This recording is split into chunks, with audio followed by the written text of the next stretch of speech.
Hey, what's going on, everybody? It is Monday at 7 o'clock p.m. Eastern Standard Time. And yes, we are so happy to have you come back and join us. This is the BSTL podcast. And of course, you know by now, BSTL stands for Building Something That Lasts. And I hope you've been keeping well. The weather has been pretty good throughout this summer, and now we are beginning to wind down towards fall. And this is my favorite time of the year when the weather is a little bit milder, which I just like it that way. So anyways, I want to jump right into this today. I have a fantastic guest. We were talking a little bit before we got live here. Her name is Amber Forrester. Amber, are you there? I am. Thank you so much. All right, Amber. So happy to have you on the podcast. Amber, one of the things that we do every week whenever we get on here is we always want to give you an opportunity to just maybe share a couple of things about who you are or where you're coming from or some of the stuff that you do. Please go ahead. Thank you so much for having me. I really appreciate you. One thing that I want to share is I would be known as the statistic that never was supposed to make it. Like, I moved out on my own, moved out of my parents' house at the age of 15. I became a mom at 18 and a single mom at 20. And I had to really make a shift. And there were so many things that were piled for me that would have really propelled somebody to kind of give up, Yeah, but I just kept going. And I just feel like if you just start to think that things happen for you instead of to you, that yeah. shift in mindset will have you go through things that are just unimaginable. So, Amber, already you're like running out of the gates, and I like that because I think this is going to be a great conversation.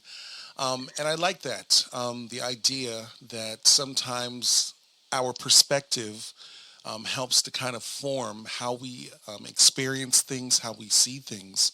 So, of course, today we want to talk about change. And of course, now that you've shared with us a little bit about your younger life, you're a little bit older now and you've got a couple of kids and you're doing a bunch of different things. Today we want to talk about change, right? And on this podcast, we talk a lot about organizational change. But maybe today we're going to talk a little bit about when you know it's time to make those changes. Hmm. So, talk to us about your business. Talk to us about making a pivot from the healthcare industry, maybe, Yeah. and moving into being self employed. We'd love to hear about that story. Yes. So I am actually a nurse. I've been a nurse for the last 10 years and I worked at an organization.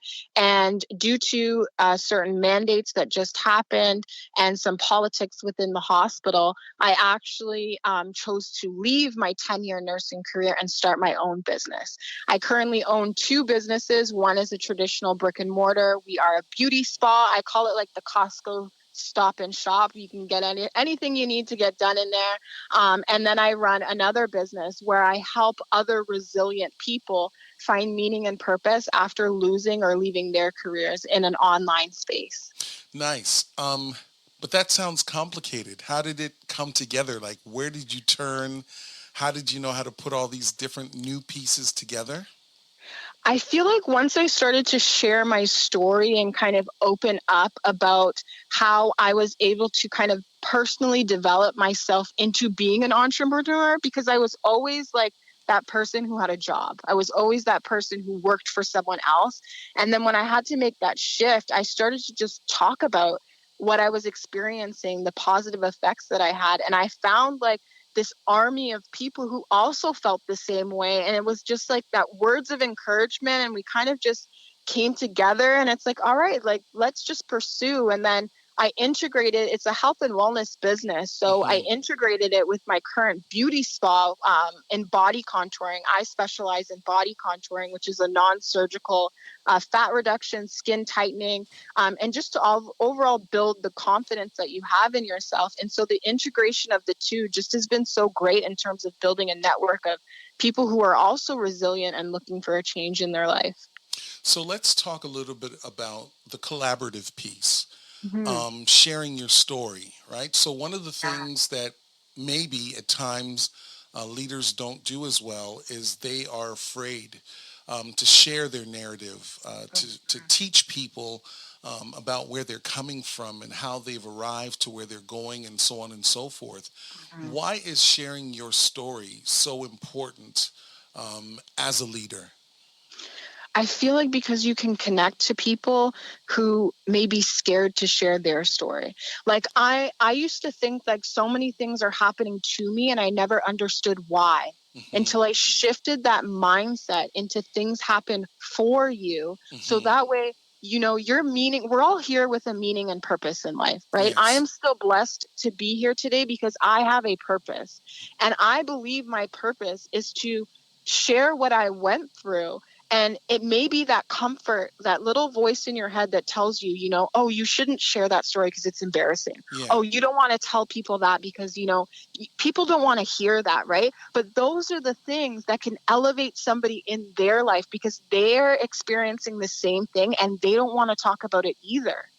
Yeah, and it's funny because one of the observations that I've made in life is that usually the people that you connect with, especially when you're pivoting and trying to do some new things with your life, these individuals often have parallel stories, things that they've experienced, which is why you've kind of bumped into one another, even though you Mhm. may not have shared it. Yes, I believe that. I feel like everything happens for a reason, and it may not at the time you're going through it. Okay, you may not understand that, and may be very emotional for you. But once you work through it, it's like it's either a blessing or a lesson. And sometimes those lessons in life are really blessings Yeah, because they push you into something that's going to excel. You're going to evolve. We are put on this earth to evolve, yeah. to become something that is great. That is why we are here. We're not put here to struggle. And yes, there are so many people who struggle, but listen, that struggle is what's going to feed you into success. Hmm. We got to turn our pain into purpose. And Hmm. we got to share that because sharing that with somebody else, they're going to look at you and be like, if you can get through that, so can I. If you can to live another day, so can I. You know what I mean? And that's the beauty of sharing the story. So I would imagine, and I agree with you. That's why I'm not pushing back so far, Amber. But I would imagine, though, that being in a hospital setting, and really, Mhm. it's not so much about the hospital as it is the scenario, right? Because I Yeah. think that for those that will be listening, they Hmm. may not be working in the healthcare profession, but they have some parallel stories. Yeah. So, how does one just what I'm trying to conceptualize is moving from something that you've done for a decade. Yeah. And it's not like you were struggling, right? So as we were talking before we go live, it's not like you were somebody that was completely disenfranchised or failing, or maybe in the HR office every other day. So it's not like you were disgruntled and disgusted. It was just like COVID. you know Yeah. what kind of, where do you pull your courage from to make this transition? I honestly, it was like I looked at my family. Hmm. Like I have no people rely on me. You know what I mean? Mm. And for myself too. Like it it's me. It's me who got me through everything that I needed to get through in life. Yeah. And, for somebody who maybe they weren't in a hospital or maybe they're working somewhere where they're not happy, right? And they're putting in the time, Hmm. they're making the sacrifices for their family to be able to provide for their family, but they're forgetting at the end of the day, it's not the organization, the people you work for or the place that you work. It's Yes. you. Yeah. It takes you every day to get up and to go to work and to do your job. It takes you to be Hmm. able to know, okay, I have to make this amount of money so that way I can feed my family and pay our bills and do all these things. And you are the one at the end of the day that does that. It's not where you're working, it's you. Hmm. And I like that, because along with this God piece, right? I know that you're a Yeah. woman of faith. We Yeah. know that it's God that wakes you up and gives you this breath Yes. to breathe. And yet at the same time, there's a personal level of accountability that's a part of the Mm, journey, because if you wake up and pull the blinds down or hit the snooze button or Mm-hmm. choose to say, not today, tomorrow, then you've got less time to do what it is. And as I'm listening to your story, I'm liking the fact that you're also seeing that all of the other things that preceded this shift that you've made have positioned you to do what you're doing at such a high level. Yes. Oh, you hit that like the nail on the head. That wow, it's like having that discernment, right? There's going to be things that you're not going to want to do. Hmm. But it would be so easy. Like when I lost my career and decided to make that jump, it would have been so easy for me to give up, Yeah. for me to cry about it. And don't get me wrong, I shed my tears because Yeah. that was something I did for 10 years, right? Yeah. It's all I knew. But I Yes. had to make a choice where I Yes. needed to pivot. So it's like, Yeah. all right, what disciplines do I need to put into my life that no Yeah. matter what, they're my non negotiables? Yes. Yeah, and I like that, the non-negotiables, right? Like you have to have your own why list. And of course, people have been Yes. reading Simon Sinek's book, Start With Your Why. And usually Yes. we talk about that in the context of the work that you do. But starting with your why has to be why in the context of your family, your close friendships, the people that matter, and the people that are rooting for you. And then, Hmm. of course, Amber, I'm also thinking about how much your years of being in surgery and or in the emergency setting Yeah. allow for you to move from woe is me and this is not going well to all right, so what do we got to do, right? Like how Yeah. are we going to do this thing? Go ahead. Yeah. It's like, you know, in terms of like how like what are the things that I need to list out, right? Like, do I need to could I sleep in till 10:30 or should I be up before my kids? Hmm. You know, I Right. need to quiet my mind. I need to journal out my thoughts. I need Hmm. to face those thoughts because once, you can try and like hide those things that make you uncomfortable. You can slip it in your sock, you can hide it in your bra, you can, Hmm. put it in your pocket. But Hmm. if, regardless if you believe in God or the universe or the higher power, somebody always believes there's something higher than us who's involved in things. Yeah.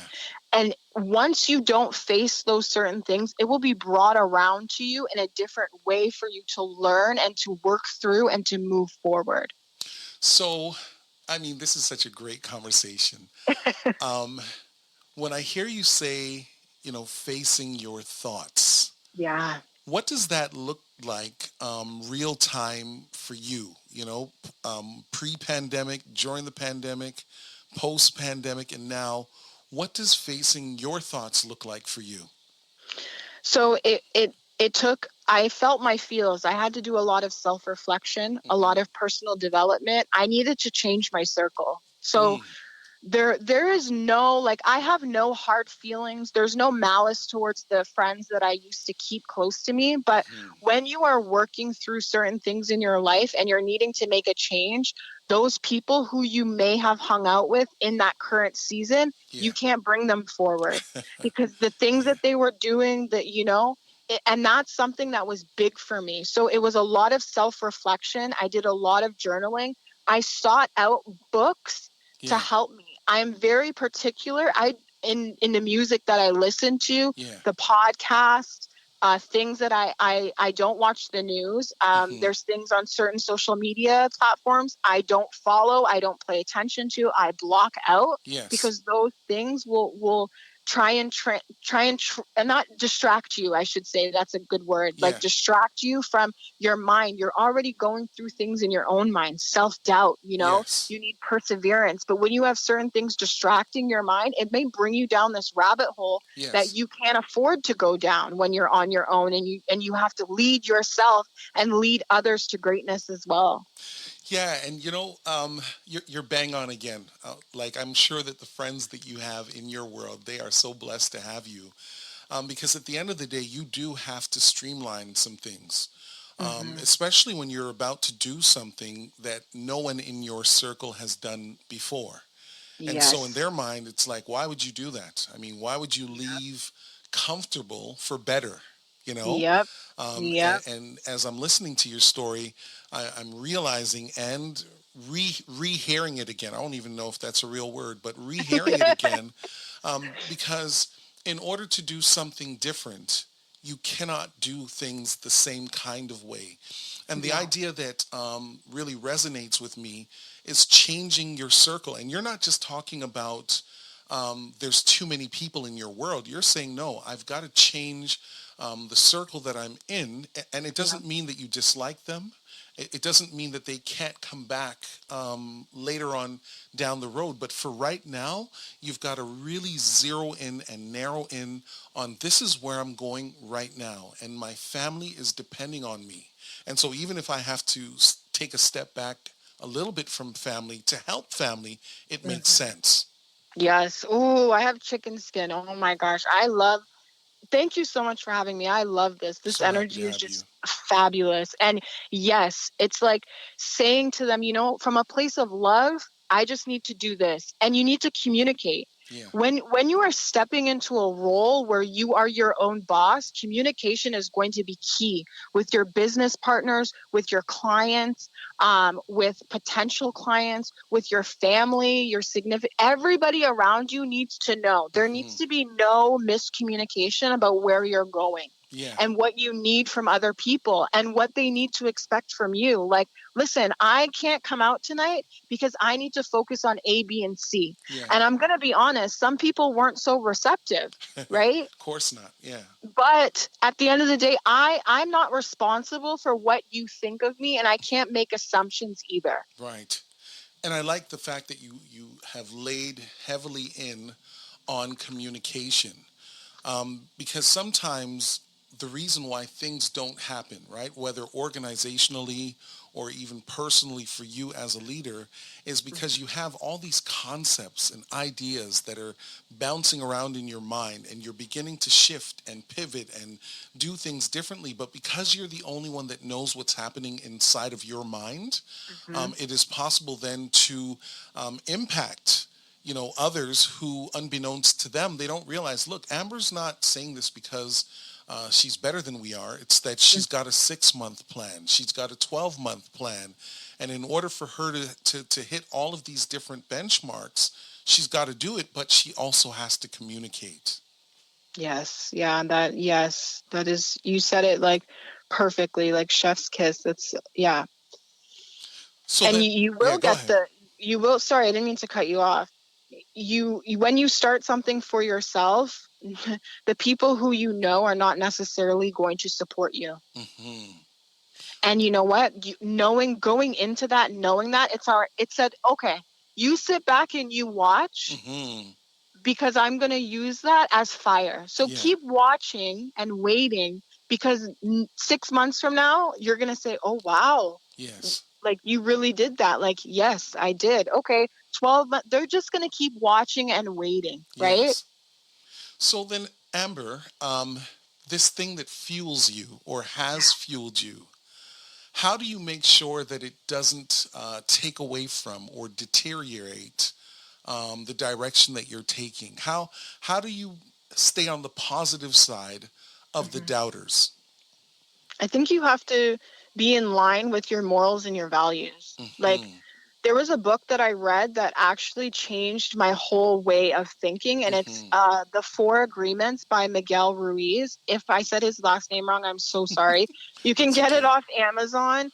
Hmm. It's a really affordable book, but Hmm. there's four agreements, right? And it's like be impeccable with your word. Hmm. So, like, your word is your bond, which means how you were raised in morals and values, or Yes. not even how you were raised, because sometimes maybe we weren't raised properly, but we know how we want to be treated and we want to Yes. treat others. Yes. And if you stick to your morals and values, Yeah. regardless of how somebody makes you feel or how you feel in your own mind, Yes.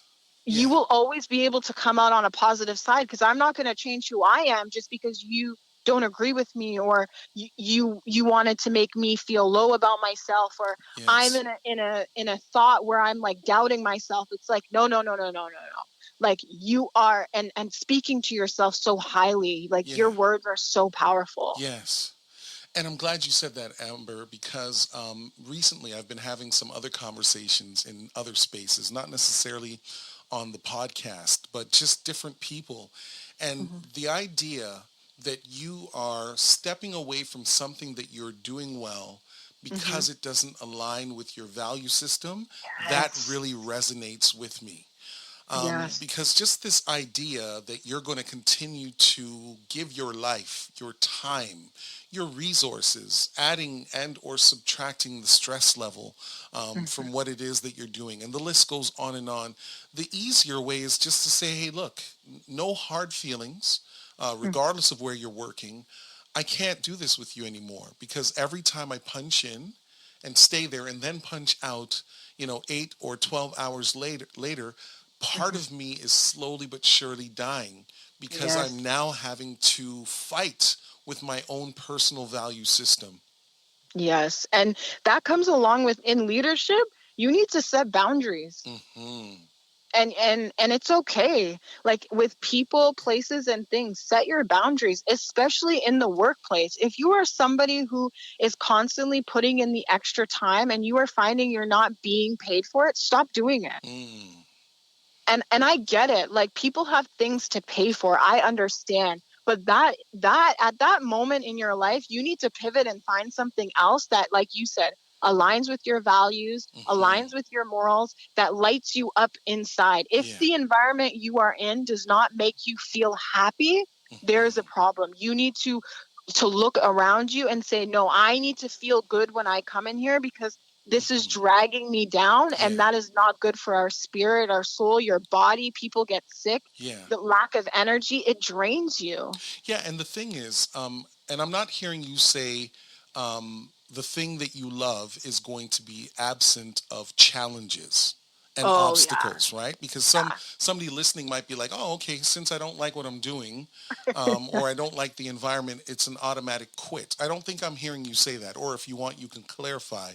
I'm hearing you say that by the time you are certain of why you have been placed on this planet, what your purpose is, if you realize that where you are working is not putting you on the trajectory towards accomplishing that one goal, then it's time to bounce. Mm-hmm. Is that what I'm hearing you Yeah. say? Yeah. Yeah. Most definitely. Yes. And challenges always come up. Like, especially when you work for yourself. But do challenges come up in your regular job? All the time. All the time, yeah. But So, I think it's that difference of like being in a different environment where that challenge at work is like, oh, it's whatever. But when you're on your own, that challenge is like, oh my gosh, I'm losing sleep. I need to put this on a list. You know what I mean? yeah. Like, Yeah, because there is no default, right? So when you're working for somebody else, like somebody else has to deal with all of that. But hmm, the moment you are now working for yourself, the buck does, on some level, start and stop with you.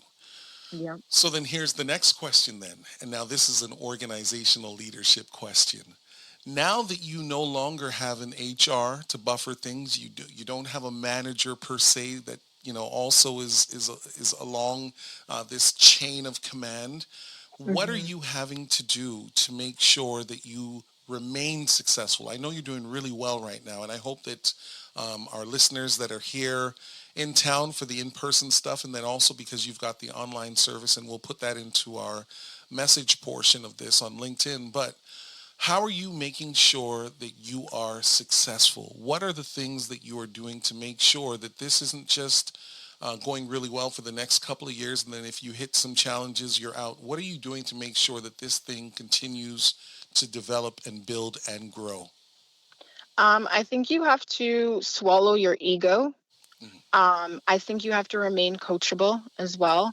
Those are things, and I always seek guidance from somebody who's either done what I've done, Mhm. um, or they're currently doing it, or they've built something so successful, or they have a beauty spa. Like, Yeah.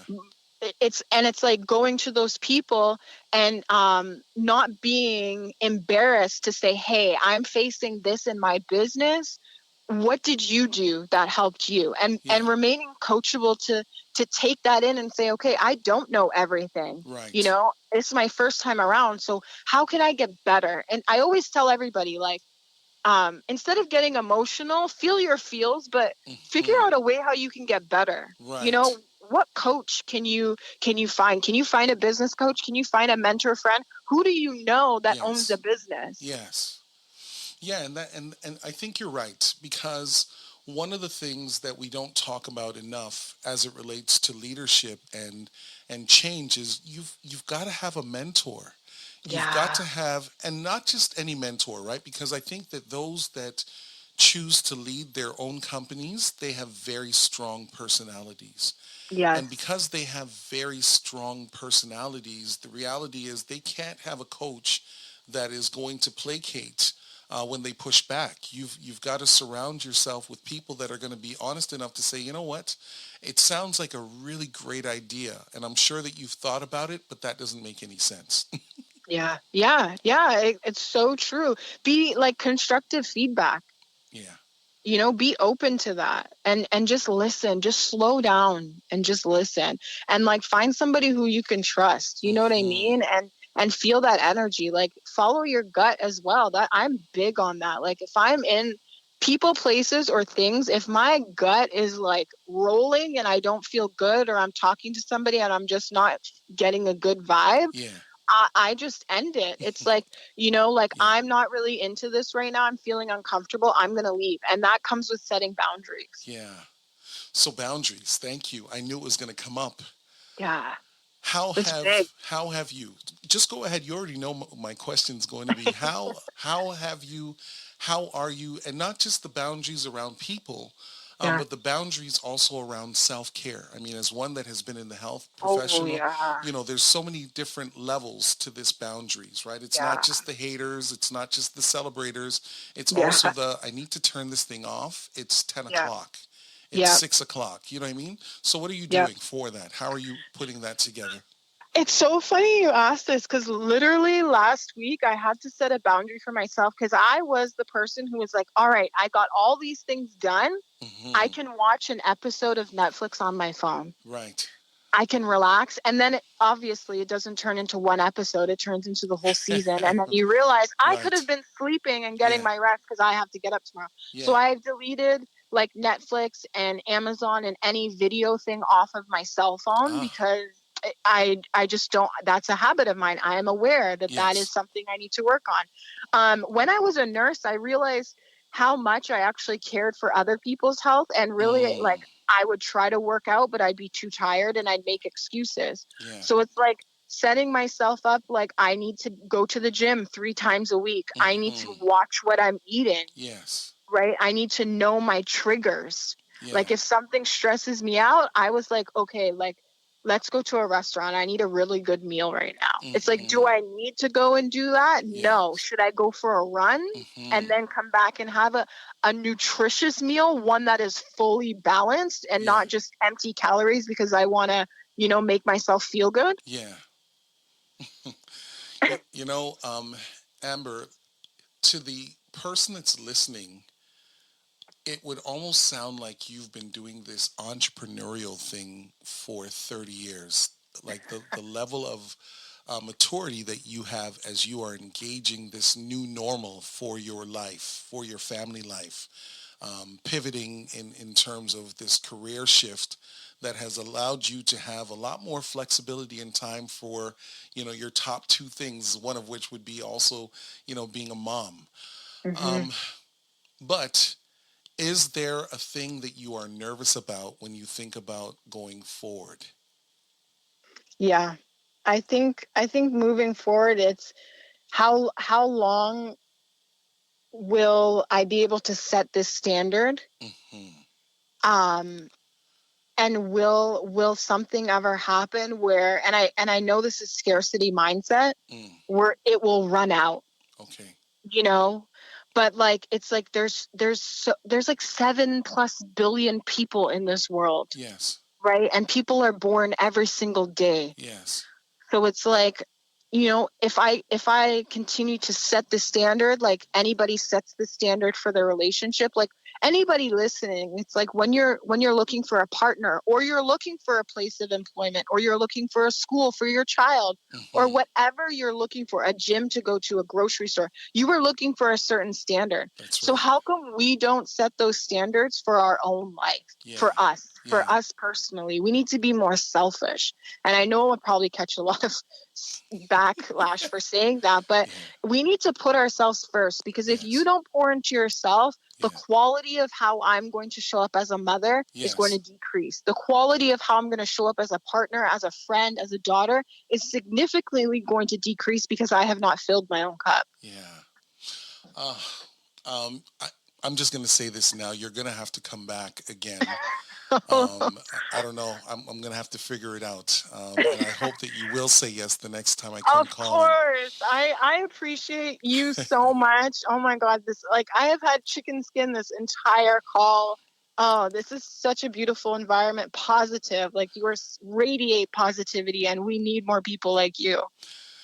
Thank you. That's very kind. And then I have one last question for you. Yeah. Um, for those that are listening or have listened to this entire conversation, from Mhm. your angle, from your perspective, is there a takeaway that you would like us to leave with before we say bye? Yes, I think, everybody has it in them to be a leader. Hmm. And if you just mind a couple of things, which is going to be your mindset, okay, plug into personal development, Yeah. set your boundaries, have discipline and discernment, and set standards in your life, you will completely change your life when you think that there is nowhere for you to go. Yeah. Because I was there. Yeah. And I get so emotional because of where I was compared to where I am. Yeah. And you just have to have those blinders on and look forward and believe in yourself, because Yeah. you have made it through so much and you are still here. Yeah. Um, Amber, I can hear and feel your heart in this conversation. And I'm so glad that you have chosen forward instead of remaining behind or looking in the rearview mirror. I think the rearview mirror is important just as a reminder of how far that we've come from. But looking forward just creates more opportunities in terms of where do we go from here. And one of the things that stands out for me in this conversation based on what you've said, no pain, no gain. Yes. And that is for all things. There has to be a measure of suffering that you go through as a leader that positions you and propels you forward to make sure that you're not just successful for you or for your family, but there is somebody out there that hasn't said anything to you, Amber. And they're like, if Amber can do it, so can I. And at BSTL, where we are building something that lasts, we're pulling for you. We love to hear about entrepreneurship, and we love to hear the fact that you're doing it. You're not just talking about it, but you're actually doing it. And of course, to those of you that have been listening, maybe this is the conversation that helps you to finally do something. I'm not telling you to quit your job like Amber. But some people got to quit. Some people have to find another way. And as long as you take one step forward, one of the things that I've learned is that your momentum will carry you as long as you keep on stepping. So if you'd like to have this conversation and many other conversations, you know how to find me. BSTLinc21 at gmail.com. And don't forget to like and subscribe and to share. This conversation has been incredible. You keep thanking me for coming on, Amber, but I want to tell you, thank you for sharing your story, because change doesn't happen because of a book. It happens because you decide, not another day, not that way. Until next time, thanks for joining us. This is BSTL, and this is how we're building something that lasts. We're creating change and not waiting for change to come to us. Until next time, bye for now.